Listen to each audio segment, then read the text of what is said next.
अगले दिन शादी के समय बारात आ चुकी थी। पंडित जी ने वर पूजा शुरू कर दी थी।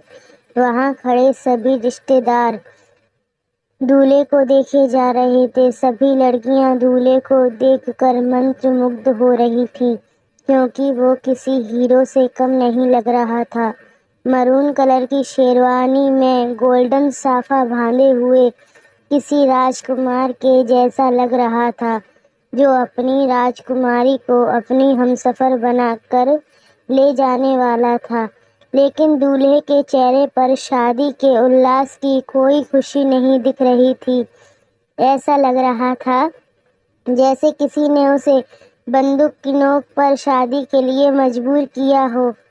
तभी वर पूजा हो जाती है और दूल्हे को मंडप में बैठाया जाता है। बात कर लेते हैं हमारे हीरो हैंडसम हंक की। ये है Rishabh Sehgal, Sehgal group of companies के CEO and AS fashion and textile company के ओनर।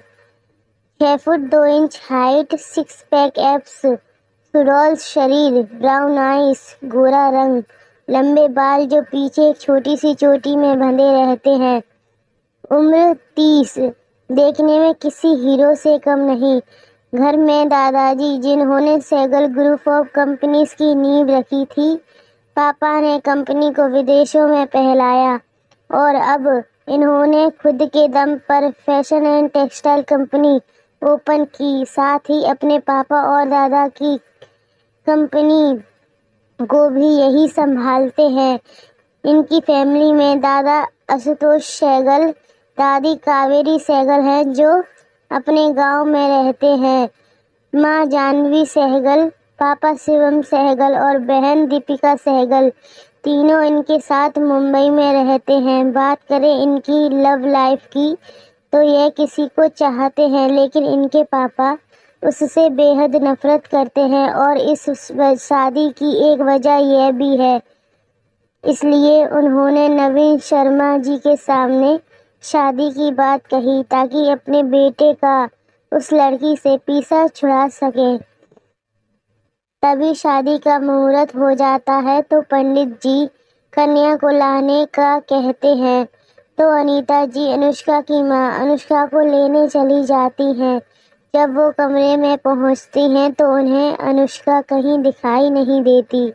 शादी का जोड़ा, सब सामान वहां पर वैसे ही पड़ा हुआ था।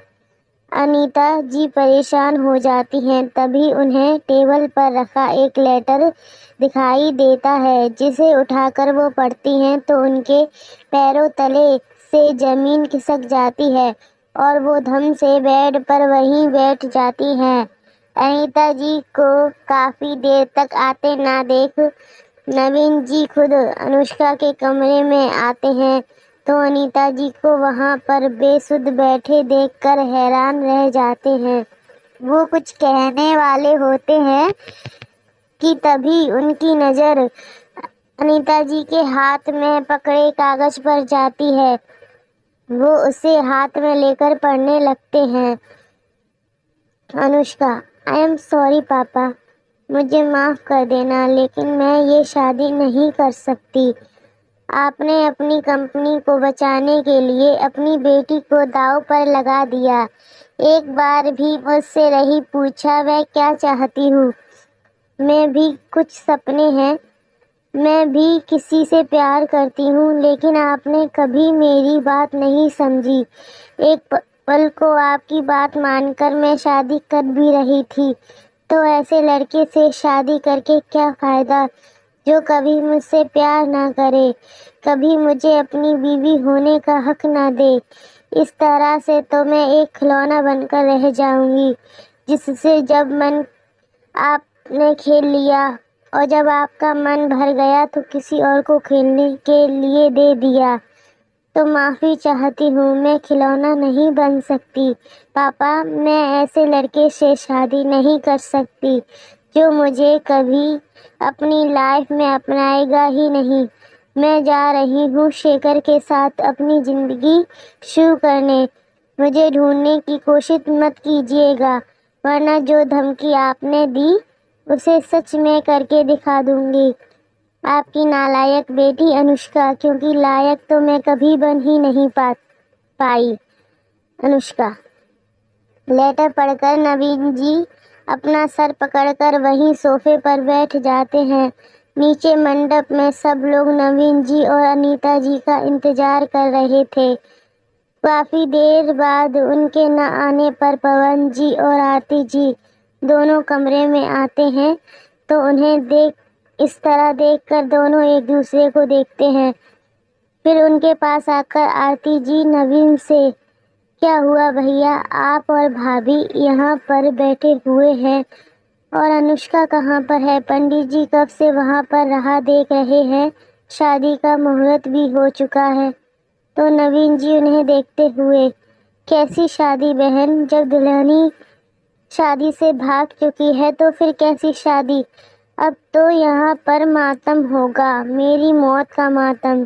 تو آرتی جی غصہ کرتے ہوئے، یہ کیسی باتیں کر رہے ہیں بھیا، آپ پاگل ہو گئے ہیں کیا؟ اور انو، وہ کہاں بھاگ کر جائے گی، دیکھیے ہوگی یہیں کہیں۔ پھر پون جی سے، سنیے آپ باہر جا کر دیکھیے، کیا پتہ انو باہر ہو۔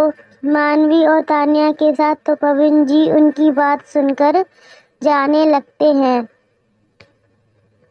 نوین جی روکتے ہوئے، رک جائیے جیجا جی، باہر اسے ڈھونڈنے جانے سے پہلے ایک بار اس لیٹر کو پڑھ لیجیے، آپ کی ساری غلط فہمی دور ہو جائے گی۔ اتنا کہہ کر لیٹر پون جی کی طرف بڑھا دیتے ہیں۔ پون جی جیسے ہی وہ لیٹر پڑھتے ہیں تو وہ بھی شاکڈ رہ جاتے ہیں۔ آرتی جی بھی اس لیٹر کو لے کر پڑھتی ہیں تو وہ بھی پریشان وہیں بیٹھ جاتی ہیں۔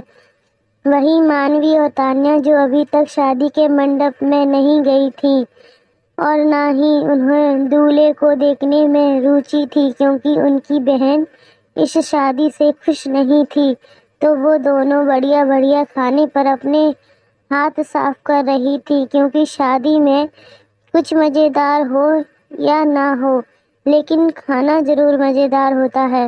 تانیہ رس ملائی کھاتے ہوئے مانوی سے، یار مانوی، یہ رس ملائی کتنی ٹیسٹی ہے، میرا من کر رہا ہے باہر میں جائے شادی اور میں یہیں پر بیٹھ کر پوری رات رس ملائی کھاؤں۔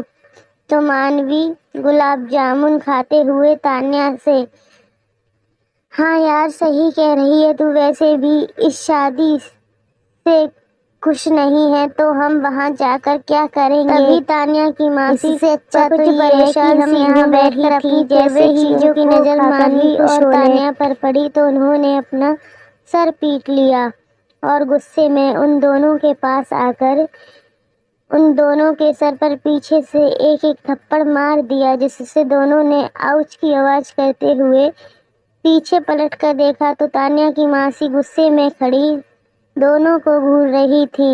انہیں دیکھتے ہی دونوں کی سٹی پٹی گم ہو گئی اور دونوں اپنی جگہ پر اٹھ کر کھڑی ہو گئی۔ ماسی غصے میں دونوں سے، تم دونوں یہاں بیٹھ کر چٹکارے مار کر ٹھوس رہی ہو اور وہاں بھیا، بھابھی اور دیدی کتنے پریشان ہیں پتہ بھی ہے؟ تو دونوں ایک دوسرے کو دیکھتی ہیں، پھر کندھے اچکا کر ان کی طرف دیکھتی ہیں تو تانیہ اپنی ماسی سے، ماسی ہمیں کیا پتہ وہاں کیا ہوا ہے اور وہ اتنی پریشان کیوں ہیں؟ شادی تو دی کی ہو رہی ہے تو نہ پریشان تو دیدی کو ہونا چاہیے۔ تو ماسی غصے میں ایک تھپڑ اسے دکھاتے ہوئے، ابھی ماروں گی ایک تو انو کہیں۔ تو ماسی غصے میں ایک تھپڑ اسے دکھاتے ہوئے، ابھی ماروں گی ایک تو انو کہیں مل نہیں رہی ہے، اوپر سے تم دونوں یہاں پر کھانا کھا رہی ہو، جا کر وہاں پر دیکھو، ان لوگوں کو سنبھالو، تب تک میں پورے گھر میں چیک کرتی ہوں، شاید جھوٹی چٹھی لکھ کر یہیں کہیں چھپی ہو۔ تمہارے موسیٰ جی بھی ایئرپورٹ گئے ہیں، دیپک کو بھی میں نے ریلوے اسٹیشن بھیجا ہے، بس کیسے بھی کر کے یہ لڑکی مل جائے تو میری جان میں جان آئے۔ وہیں انوشکا کے بھاگنے کی خبر سن کر دونوں حیران رہ جاتی ہیں اور جلدی سے اوپر کی طرف جانے لگتی ہیں۔ تانیہ مانوی سے، यार मानवी दीदी को अगर भागना ही था तो हमें ही बता देती, हम कौन सा उन्हें रोक रहे थे। और आज की जगह कल भागती तो ना इतना ड्रामा भी नहीं होता। तो मानवी भी उसकी हाँ में हाँ मिलाते हुए, हाँ यार, फिर लड़के वालों को शायद इतनी इंसल्ट महसूस नहीं होती जितनी अब होगी जब वो बिना दुल्हन के वापस जाएंगे। वहीं शादी में भर भर के मीडिया आई हुई थी क्योंकि मुंबई के सबसे बड़े बिजनेसमैन ऋषभ सहगल की शादी थी और यह कोई आम बात नहीं थी। और अनुष्का के देरी करने की वजह से सब लोग बातें बनाने लगे थे और इन्हीं बातों से अब सहगल परिवार परेशान हो रहा था। आगे क्या होगा जानने के लिए कहानी के साथ जुड़े रहिए। वीडियो पसंद आए तो लाइक करें, चैनल को सब्सक्राइब करें, बेल आइकन को प्रेस कर दें ताकि आगे की कहानी के एपिसोड आपको मिलते रहें। धन्यवाद।